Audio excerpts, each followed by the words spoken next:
Hello, it's another Collector Creations. We got more mail. No, we didn't. We just bought more Blu-rays. We might have mail in this video. I don't know yet. We'll see. I hope so, because I believe Imprint is coming in. It's Friday I'm filming. I believe there's Imprint coming in on Monday, and I'm bloody excited, because everyone else was able to get it at JB while it was on sale, and I'm like, you sons of bastards, I pre-ordered it, and I still haven't got it.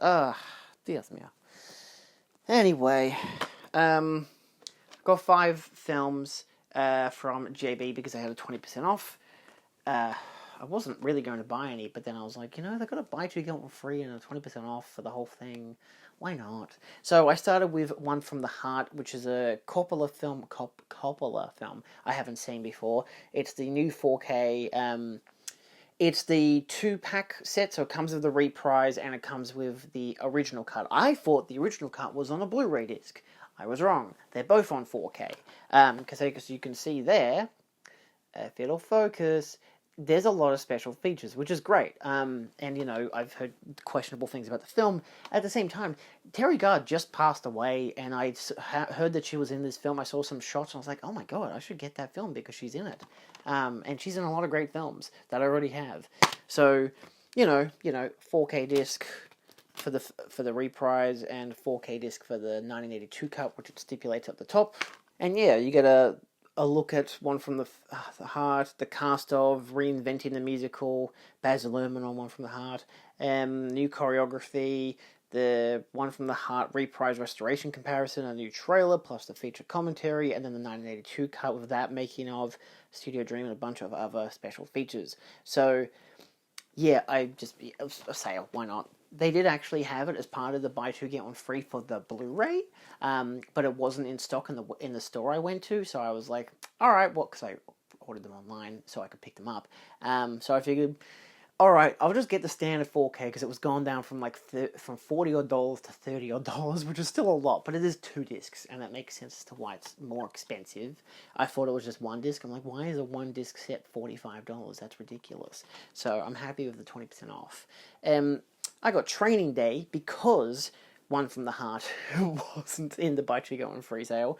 I've never seen this as well. I had it suggested to watch it on Netflix, but I ended up just being like, you know what? I'm just gonna buy the 4K because it was a buy 2 get 1 free and it was the freebie. So sure, and it's the 4K, easy peasy kind of stuff. I've heard good things. A mate of mine who's seen it says it's basically like watching a condensed version of The Shield for 2 hours.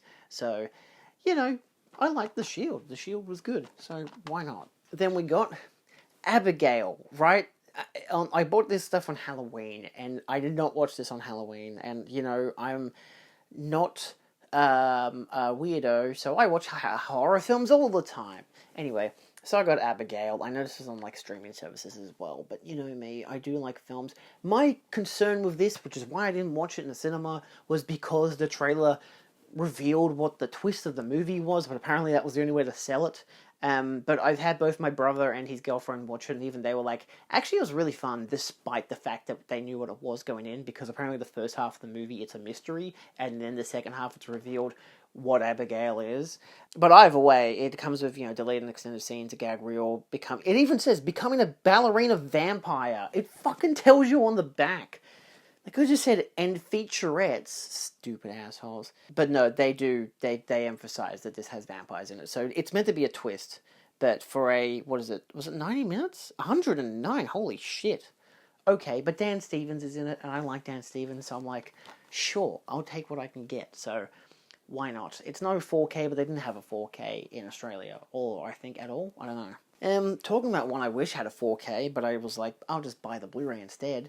I got Love Lies Bleeding. I actually don't mind the cover for this one, despite the Rotten Tomatoes thing, but I guess who else is going to watch a queer cinema unless you have a Rotten Tomatoes sticker on it? Fucking morons. Anyway, it comes with a director's commentary, so there's not much on the Blu-ray. I do like the images and stuff. It's a nice representation of what the film is. I do like this. I saw it in cinema earlier this year. Just never got around to getting the Blu-ray, but buy 2 get 1 free, so I figured, yeah, fuck it, why not? I'm kind of was in the mood for it. I was thinking about it the other day. I'm like, man, it was a surprisingly good film, and I feel like on rewatch I'll appreciate it a lot more, because the first time I was like, this is good, but I kind of prefer the other lesbian fucking action crime film we got earlier in the year, which was Drive-Away Dolls. I don't know, I was in the mood for a comedy then, and that's what I got, and then this time was like a drama, and I'm like, I'm not really in the mood for a drama, but I get it, I vibe with it, it's nice, it's very aesthetic. And, what is it, Kristen Stewart is great in it, but Katie O'Brien, fantastic. Twisters! Yeah, everyone's been going crazy about the Steelbook because it has a debossed title, which, sure, it looks finesse, but I kind of didn't really give a shit. And this was, like, obviously cheaper because it's a single disc thing, just a 4K, which I was concerned about because I'm like, where the fuck? I want the special features. It has all the same special features. Deleted scenes, gag reel, behind-the-scenes featurettes, and more. It's surprising that they don't name them on this, because one of them is literally just called GLEN POWELL, and that's like the whole featurette. Either way, I really enjoyed this one in the cinema, and I like the artwork more. I know it's got the M-rated bloody classification sticker, but I like the poster where, because everyone when it came out was like, "What? The twist is behind you," but in the side mirror, there's a twister there. There's two. I like it. I think it's a really funny poster, and it gives you a great idea of just exactly what the film is about. So, for once, it's a very simplistic poster, but I dig it. It's better than just a twister with a flying cow, like the fucking 4K of Twister that we got. So yeah, I was disappointed that they didn't have a 2-pack for the 4Ks. They only had a 2-pack for the Blu-ray of Twister and Twisters. I'm like, why not have a 2-pack for the 4Ks? You know, obviously they're not going to do a double set of two 4Ks and 2 Blu-rays, but that would have been nice. I would have bought that, even though I did just buy the 4K from Play Music DVD for Twister like a couple weeks ago. So, not even a couple weeks ago, like a week ago. So, either way, I've heard this is outstanding with Dolby Atmos, which is great because I don't fucking have Dolby Atmos. I do have it in my earbuds, which is great. So maybe I'll try it with that, but I think in reality, I'll just have it come through the 5.1 system and go from there. I just don't have the top 2 speakers. It's simple as that. But yeah, so that's great. Can't wait for my family to rewatch that because they really enjoyed it, and so did I. So let's see what else we got in this week. We also got in Amityville, the horror collection, or the Amityville horror collection.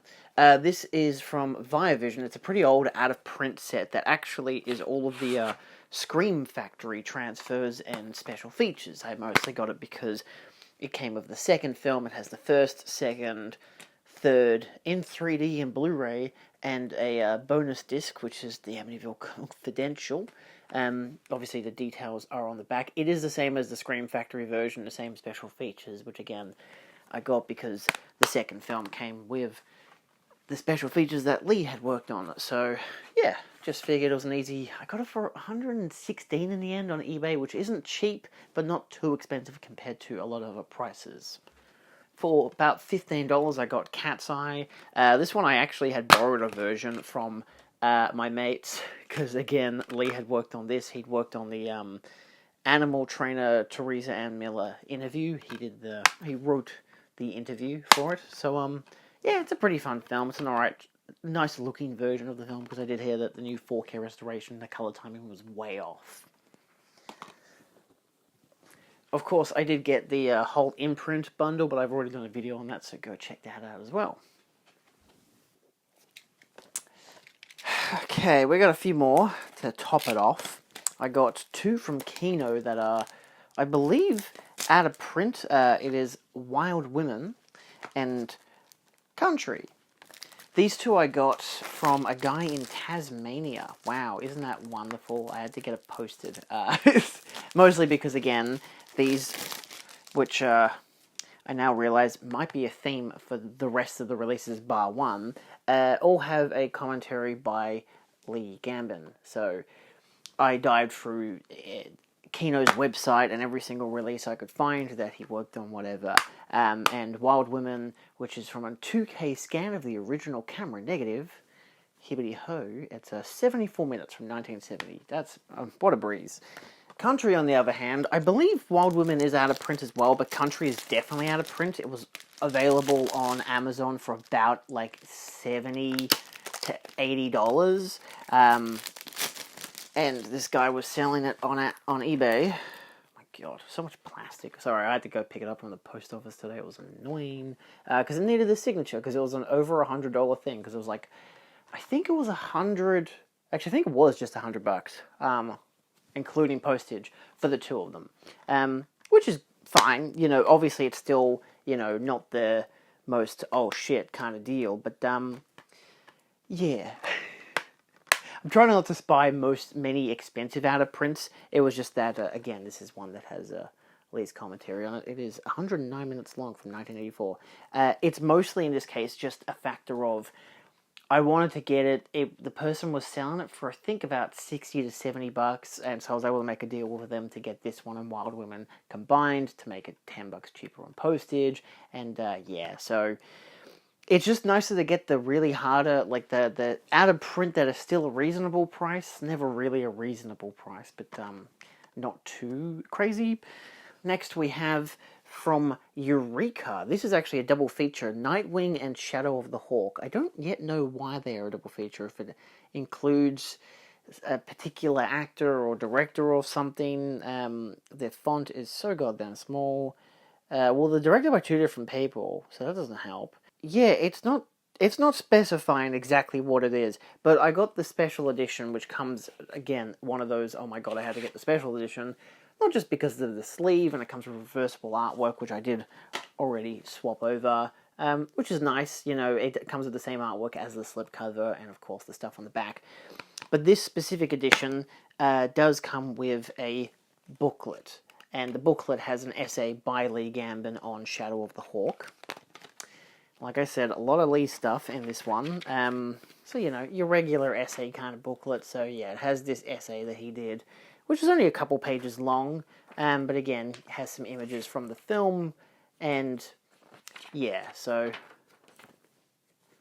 it's good. You know, it's got some art cards and whatever, you know, extra shots on the back, different artwork on the front.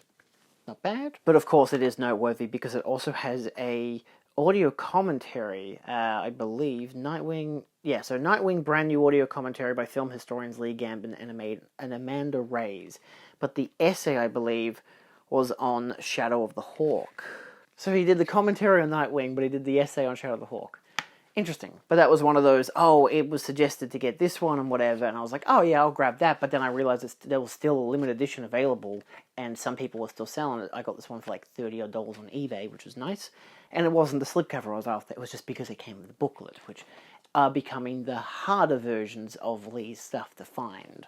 The one that has nothing to do with Lee is Madman. They had this on sale at the Arrow store, so of course, you know, this and a couple other horror ones. It's a limited edition 4K, comes with a nice sleeve, which comes with, like, it's a matte finish, but it does have that spot gloss on the Madman title, which is really nice. So, you know, you get your limited edition O-card sleeve. Alternate artwork that I've swapped over from the newly commissioned artwork. This one just because I like me some slasher films. So it's a 4K UHD disc. Apparently the transfer looks quite nice.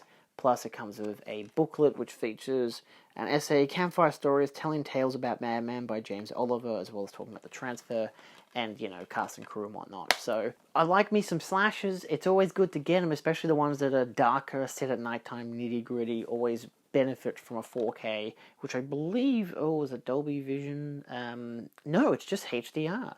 Not bad, but original mono, which I like as well. I like mono tracks. There's a lot of special features. If you want to pause it and look at it, it is a redone version of the previous release from Arrow. So if you have the previous release that is the same 4K scan, this one's just a UHD. So it's up to you as to if you want to get it. I could have gotten that Blu-ray still. It was available. I was just like, nah, I want to get the limited edition. Give me that booklet. Give me that beautiful art. Like it's just, I really actually like the sleeve quite a lot. This one I'm not going to open yet. Because I'm up in the air about it. I probably should open it to double check that it isn't damaged, but I think it's fine. This is Exorcist 3. It's the HDR 4K version with the limited edition booklet and everything. This is another one that if, you know, like myself, fan of Lee's work, he did an essay on this, which I actually already have because I have the previous release. I don't know if Arrow has done anything in particular to... Actually, no, they did. They dedicated So Arrow dedicated the Exorcist 2 release to In the Memory of Lee Gambin, whatever. They had a note at the end of the limited edition booklet, which is really nice. This one, just because they still had it on the store and I had, like, you know, store credit, I was like, you know what? I'll get the 4K because I love the film, and I already have the limited edition version that's on Blu-ray, so it comes with the same slip and the same, you know, artwork and the same booklet. So it's just the 4K for the first film, for the theatrical cut. The Legion cut is still on Blu-ray, mostly because there's a lot of standard definition inserts. So hence, I don't know yet if I want to take it out of its plastic, but not for the idea of selling it, if you get what I mean. I should take it out because I'm going to keep it. Does it matter? No, I guess not. I'm going to open it anyway. Smell of freshly opened Blu-rays. Ooh, look at that. Alright, sure, whatever. So, you still get the same art. Obviously, yeah, if I had have put in the due diligence... Oh, my God, my tongue today. I would have bought the version with the original artwork. So, I would have gotten that artwork on it, which would have been really nice. I don't mind the new artwork, again, because I already have the previous release on Blu-ray. I was like, oh, okay, whatever. I think this comes with... Actually, wait, now that I think about it, I did the extra research. I believe they fixed the audio track on this. Either they fixed it or they added one. Because I know it's 5.1 or 2.0 audio, but I believe they fixed the audio for the 4K. Because I heard that there were problems on the initial version, like it was like the wrong way around, or they didn't actually, you know, present it right, like it was both 2.0 stereos, but whatever. I can't remember what the deal was, but I noted there was that thing. Maybe it was the stereo track that they fixed. So now the 5.1 is still good, but the stereo track sounds better than it did previously, like Scream Factory's restoration that they did. So yeah, there was more than just a, well, I would like the film on 4K, but I don't need it on 4K kind of deal, but also that. And I'm pretty sure the previous release was a 4K scan. So obviously, yeah, the previous release. Still has the same audio options. I think 2K restoration of the theatrical cut. So the 4K is a 4K UHD, complete new restoration. I think also done in tangent with Scream Factory because they also did a 4K for Exorcist 3. But I think they also fixed the audio, so of course Arrow just used the same stuff. But obviously, yeah, it still comes with a booklet, which has a selection of essays, actually. But yeah, so it's all stuff that I've, seen before. I believe in slime and stink, despair, defeat, and facing the fact that it's not such a wonderful life in The Exorcist 3 by Lee Gambin. Yeah, I don't think there's anything else. Oh, okay, they've re-edited it, actually. I should note that because it's definitely worth noting. Short essay.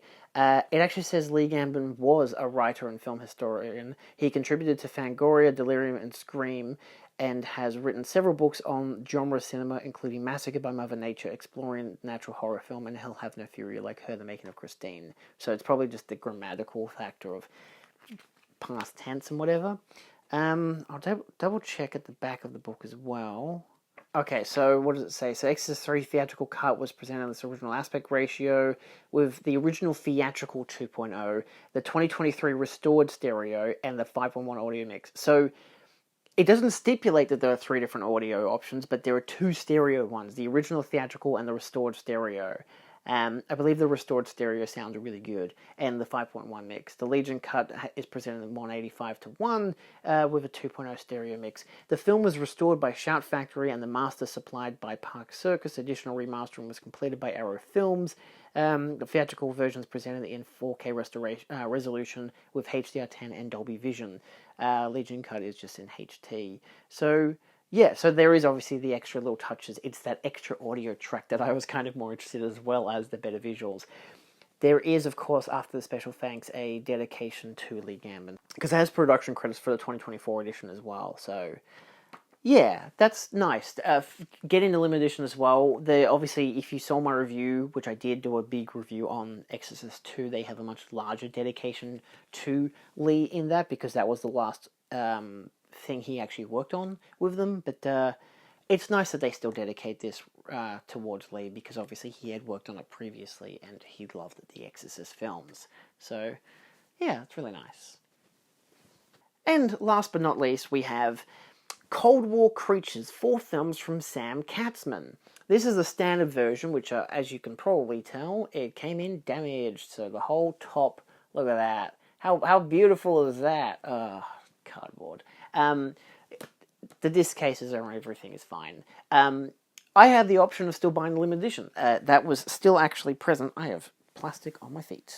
They still had the limited edition available at on the Arrow website, which I was debating, and I was like, oh, do I want to get the Arrow limited edition, which does come with like the extra, it's like 140 pages of booklets basically with like different art and all this extra stuff and posters, and I really had debated it, but it was $100 for that, for basically buying 2 extra books, or $50 for this.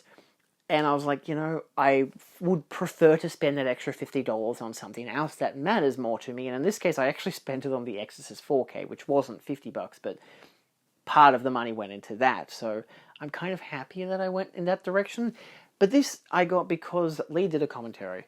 If he had worked on any of the booklets, I would have bought that as well. But because he didn't, let's just dive into it. So the standard version, the limited edition, actually still comes with cases in this exact same way. It comes with reversible artwork, which I probably should emphasize more, because I do kind of dig the original artwork for them.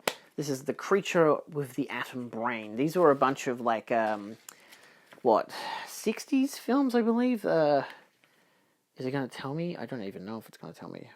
Just 1955 films that were very big on the, hey, isn't the Cold War just kind of great? It isn't, obviously. It wasn't being sarcastic. But that's actually really nice artwork. And it has like an art card as well. So, you know, I know that the limited edition came with a poster, 2 posters. 2 limited edition posters, in fact. This is the one that Lee worked on. It was an audio commentary.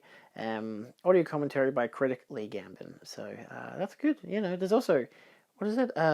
Beyond Window Dressing, a visual essay exploring the often overlooked, it says oft overlooked, role of women in the films of Sam Katzman by historian and critic Alexandra Helen Nicholas, which is also great.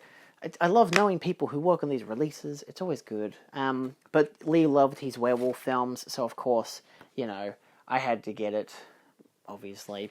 I actually do like the new artwork for these sets, but obviously you can't go wrong with the original. They've got this just perfect sleaze to them, while still having like a great just presentation of what the film is in a way. I don't know, I dig it. So that's one of those things that I had to really contemplate when it came to buying the limited edition or not, because I'm like, I do love artwork and the extra pages of artwork, the booklets that would have talked about these films in great detail and whatever, but I'm only here for the one audio commentary. If I enjoy the rest of the films, that's great. If I don't, it doesn't matter. I mean, obviously it would matter to some degree. Zombies of Mortal. Isn't that great? I love it. Love this artwork. I don't think Kim Newman has a commentary on this. Actually, an introduction. No commentary. Oh no, Kat Ellinger has a commentary. Wow, okay. Video essay by Josh Hurtado. I probably should have looked at what the other one had. Creature of the Atom. Introduction by Kim Newman. I think they might all have an introduction by Kim. Commentary by Russell DeBole, or Diebel. Stephen R. Bissett did a video essay, and yeah, they've also got like the 8mm presentations of the films put onto these. It's always nice when they put in that extra little stuff. I know that some boutique labels do endeavor to do that. Like I know John Harrison was working with Umbrella at one stage to do that for a collection of releases, because he had a bunch of 8mm prints, but then they just didn't have the budget to basically buy the prints off of him, or at least to hire the prints, or just to get the rights, you know, so they didn't bother in the end. This one I have heard is quite awful, the giant bird, the classic, oh yeah, the poster looks great, but it's basically a big, like, it's a puppet marionette bird, and then a big-ass fake claw, so I don't expect this one to be very good, but that's okay. What else do we have on this one? Another introduction by Kim Newman, audio commentary by critics Emma Westwood, I know her, friend of the channel, and Cerise Howard. Cerise Howard? Cerise. I don't think I know Cerise. Anyway, as well as a video essay by Mike White. So, yeah. I should fix that artwork up. It looks a bit out of place. I don't know if there's actually enough room left to fix it up. Probably not. No, so you see how it like curves over? It's kind of annoying. Anyway, so yeah, this is the standard version. At least it has reversible artwork. It still has the commentaries and all the extra stuff, so you still get a slew of things if you're interested in that kind of stuff. It's annoying that it was damaged in transit. You know, you love how it's all just stacked and then plastic is put on top, not wrapped up like better industries do, because Arrow Films is just shitty like this. But again, would I have preferred to have spent the extra $50 just for some booklets that I probably realistically won't read? Even though, again, the art one would have been great, because I love looking at alternate posters. If it was for films that I've seen and would have put in more care and love for, I would have bought it, but I was happy enough to get the standard release. At least I can still get it. I can get it with the commentaries from friends that I know and respect the work of, so that's more important to me. That's it for this weekend. I have stuff coming in from Amazon and whatever, so I've always still got stuff coming in. But you will probably notice, if you do notice, that I do have a lot more things in the mail coming in, and stuff that I've obviously been showing in this video and in previous weeks of videos that Lee had worked on, because I'm just going through and finding as many things that he worked on and getting them, basically. That's my current goal. It's an impossibility because I've done the research and there are so many releases that I cannot get, or they're very, very, very difficult or very, very, very expensive. So I've had to rationalize of just get them either if they're on sale, if they're cheap enough, or if you happen to know someone who can buy them from the Kino store. So I'm still working on that part. But outside of that, that's it. Thanks for watching. See you kids next time. Check out that imprint video I did. I've dived into a couple of those releases. Hot diggity. Bye. Also, I watched Caligula, the 4K version. I finally watched it after a month. Looks great. Had no issues with it. I should watch the other versions, but eventually. Ciao.